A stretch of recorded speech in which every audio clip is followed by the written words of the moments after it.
आज हम doctor APJ Abdul Kalam की जो कोटेशंस है उसके थ्रू उनके थॉट प्रोसेस को समझने की कोशिश करेंगे। जो उनका सबसे पहला कोट है और सबसे फेमस कोट है वो है, you have to dream before your dreams can come true. There are two ways of living life. एक ऑप्शन तो ये है कि जैसी हमारी रियलिटी है वो हमारे फ्यूचर को डिफाइन करे।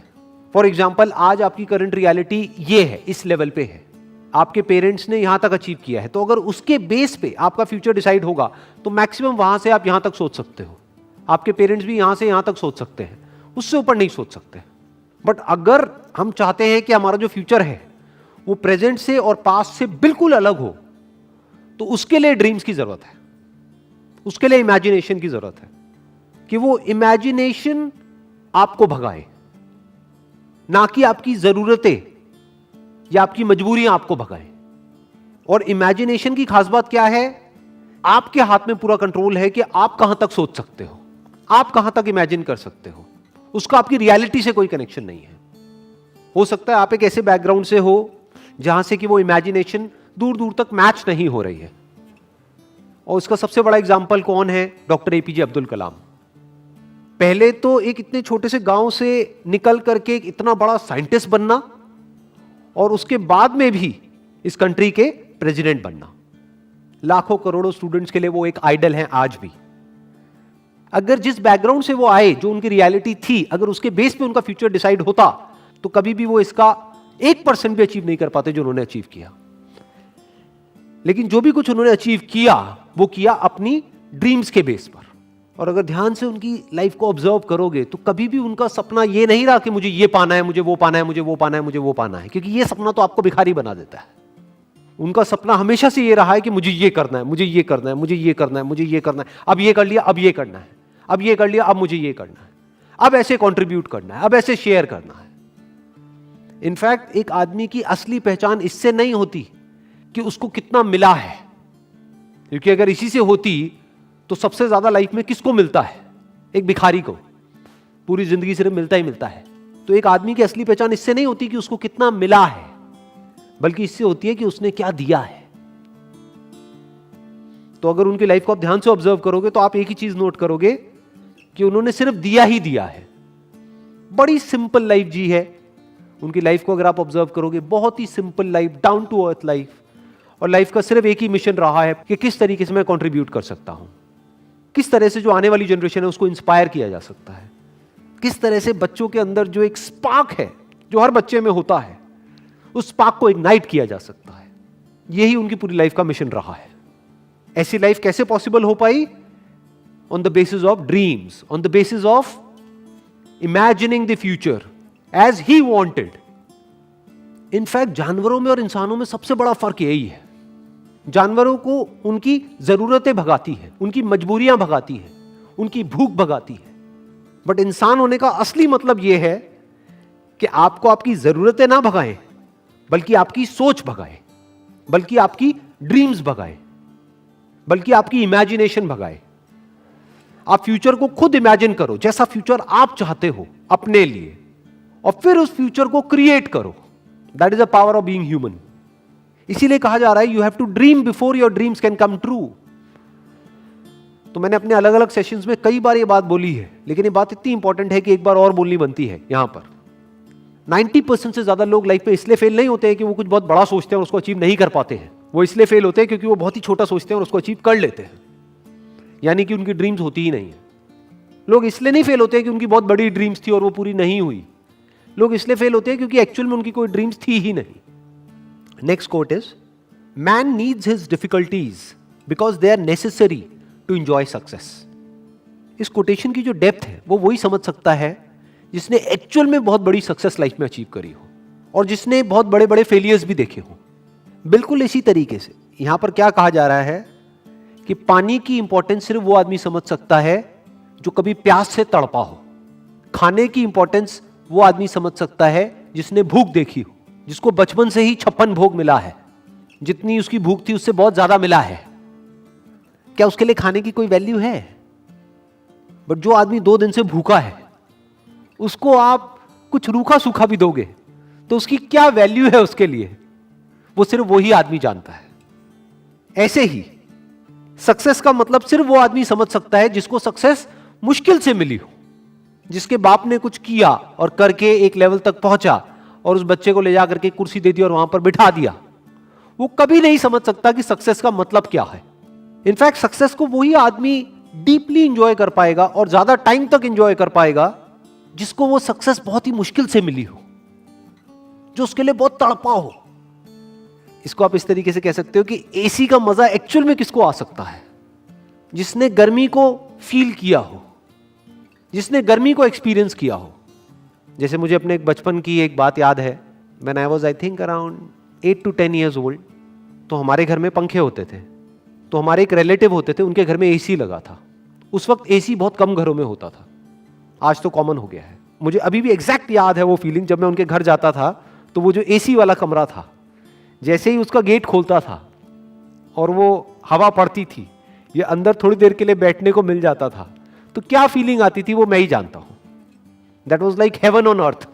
जबकि देखा जाए तो क्या है कि एसी तो है। अब ये फीलिंग क्या कभी उस बच्चे को मिली होगी जो पैदा ही एसी में हुआ? तो मुश्किलों से डरो मत, मुश्किलों को अपना दुश्मन मत समझो, मुश्किलें आपकी एक्चुअल में दोस्त है। क्योंकि जितनी ज्यादा आपने मुश्किलें सही हैं, जितने ज्यादा आपने फेलियर्स देखे हैं, उतना ही ज्यादा आपको मजा आने वाला है जब आपको सक्सेस मिलेगी। Next quote is, it is very easy to defeat someone but it is very hard to win someone. किसी को भी हराना बहुत आसान है। कैसे हराना? चाहे फिजिकली हराना, चाहे बातों में हराना। किसी को भी तोड़ना, हराना मतलब तोड़ना, बहुत आसान है। और विन का मतलब जोड़ना, अपने साथ में जोड़ना, बहुत मुश्किल है। It is very hard to win someone. कैसे जीतना? उसका दिल जीतना, उसको जीत लेना, उसको दोस्त बना लेना, उसको अपना बना लेना, उसको अपने साथ जोड़ लेना बहुत मुश्किल है। क्योंकि उसके लिए एक ऐसी क्वालिटी चाहिए जो बहुत ही कम लोगों में होती है। क्या है वो क्वालिटी? पेशेंस। बहुत पेशेंस चाहिए। जैसे आपके घर में कोई पौधा है, उसको तोड़ना कितना आसान है। उसको पकड़ो और जड़ से उखाड़ दो और फेंक दो, बट उसको पालना कितना मुश्किल है।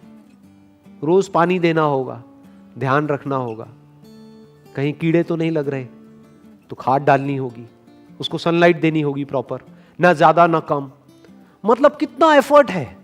उस पौधे का ध्यान रखना कितना मुश्किल है। बिल्कुल इसी तरह से जैसे एक पौधे को मेंटेन करना होता है, ऐसे ही रिलेशंस को मेंटेन करना होता है।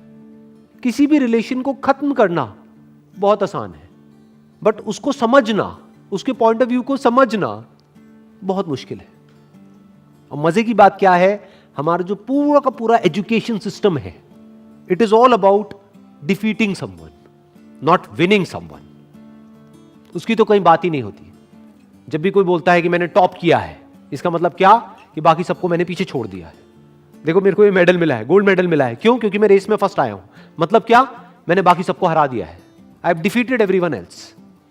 तो हमारी जो ट्रेनिंग हो रही है बचपन से ही, कंडीशनिंग हो रही है, जिस तरह का एटमॉस्फेयर है चारों तरफ, जिस तरह का हमारा एजुकेशन सिस्टम है, जिस तरह की घर पे बातें होती हैं, जिस तरह के कंपैरिजंस होते हैं, यहां तक कि भाई बहन को भी नहीं बख्शा जाता है। आपस में लड़वा देते हैं कि देख तेरी बहन कितनी अच्छी है पढ़ाई में, तू कितना गया गुजरा है, तू कितना निकम्मा है। तो ये क्या किया जा रहा है? कंपटीशन करवाया जा रहा है और एक दूसरे को पीछे छोड़ने की कोशिश करी जा रही है। चारों तरफ किसी दूसरे को हराने के बारे में सोचा जा रहा होता है। तो ये तो हमारी रग रग में दौड़ रहा है। किसी को तोड़ने के लिए जो चाहिए वो तो हमारी रग रग में दौड़ रहा है। तो सवाल ये उठता है कि किसी को जोड़ने के लिए, किसी से जुड़ने के लिए और किसी को अपने साथ जोड़ने के लिए, किसी को अपना बनाने के लिए क्या क्वालिटीज हमारे अंदर होनी चाहिए, वो समझना पड़ेगा और वो अपने अंदर डेवलप करना पड़ेगा। उसके अंदर सबसे बड़ी क्वालिटी होनी चाहिए पेशेंस। दूसरी होनी चाहिए केयरिंग एटीट्यूड। कि ये नहीं कि आप पूरी तरह से सेल्फिश हो जाओ, अपने बारे में सोच रहे हो। सामने वाले की केयर करनी होगी, सामने वाले की जो फीलिंग्स है उसकी केयर करनी होगी। अगर दूसरे वे में देखा जाए तो एक तरफ से क्या हो रहा है, जब आपने किसी को हराया तो जिंदगी भर के लिए आपको एक दुश्मन मिल गया, क्योंकि अब वो मौका ढूंढेगा आपको हराने का, और आज नहीं तो कल आपको हराएगा। वो किसी भी तरीके से आपको हराएगा। तो आपको क्या मिला? किसी को हरा करके एक जीत मिली छोटी सी, लेकिन जिंदगी भर के लिए एक दुश्मन मिल गया। दूसरी तरफ से अगर किसी को हमने अपना बना लिया, तो अगर हम किसी वजह से हार भी गए on a temporary basis because of some reason, तो वह हार बहुत छोटी है उसके आगे जो एक्चुअल में हमको मिला है। क्या मिला है? जिंदगी भर के लिए एक दोस्त मिल गया है। और दोस्त अगर एक्चुअल में दोस्त हो, वो नहीं जो सिर्फ मतलब के लिए होते हैं, दोस्ती अगर असली दोस्ती हो, तो उसकी वैल्यू पैसे में आंकी नहीं जा सकती है, या ये कह लो उसकी कोई वैल्यू ही नहीं है। That is priceless. देखो ध्यान से समझो क्या हुआ कि जब भी आप किसी को हराते हो, तो याद रखना, आपको लग रहा है कि आपने उस एक को हराया है तो मेरा एक ही दुश्मन बना। अरे आपका एक दुश्मन नहीं बना है, उसके सारे दोस्त भी तो आपके दुश्मन बन गए। तो अब आपका एक दुश्मन नहीं है। अगर इस आदमी के 1000 दोस्त हैं तो अब आपके 1001 दुश्मन है। दूसरी तरफ से अगर आपने किसी को अपना बना लिया है या एक दोस्त बनाया है, तो यह मत समझो आपने एक दोस्त बनाया है। अगर इस आदमी के 1000 दोस्त हैं तो अब आपका एक दोस्त नहीं है, अब आपके 1001 दोस्त हैं। इसको दूसरे वे में भी बोला जा सकता है कि जिसकी आदत बन जाती है दूसरों को जीतने की, तो पूरी दुनिया उसकी दोस्त बन जाती है। और दूसरी तरफ से जिसकी आदत है सिर्फ दूसरों को नीचे गिरा करके खुद ऊपर उठने की, या दूसरों को हरा करके खुद जीतने की, उसकी पूरी की पूरी दुनिया ही दुश्मन है। आज नहीं तो कल उसको ये समझ आ जाएगा, पूरी दुनिया उसके अगेंस्ट हो जाएगी। और इस तरफ से अगर किसी के अंदर ये क्वालिटी है तो पूरी दुनिया उसके साथ में आकर के खड़ी हो जाएगी। और इसमें सबसे बड़ा एग्जाम्पल है वो जहां से कि ये कोटेशन आ रही है, यानी कि डॉक्टर एपीजे अब्दुल कलाम। चाहे कोई भी आदमी हो, किसी भी रिलीजन का हो, किसी भी कंट्री का हो, सब उनकी रिस्पेक्ट करते हैं। ऐसा कैसे हो पा रहा है? इसका मतलब यह है कि उन्होंने सबका दिल जीत लिया है, सबको अपना बना लिया है। अभी आप लोग जो मुझे वीडियो में देख रहे हैं, मैं आपको स्ट्रांगली रिकमेंड करूंगा कि डॉक्टर एपीजे अब्दुल कलाम की एक बायोग्राफी है जो कि गुलजार साहब ने लिखी है।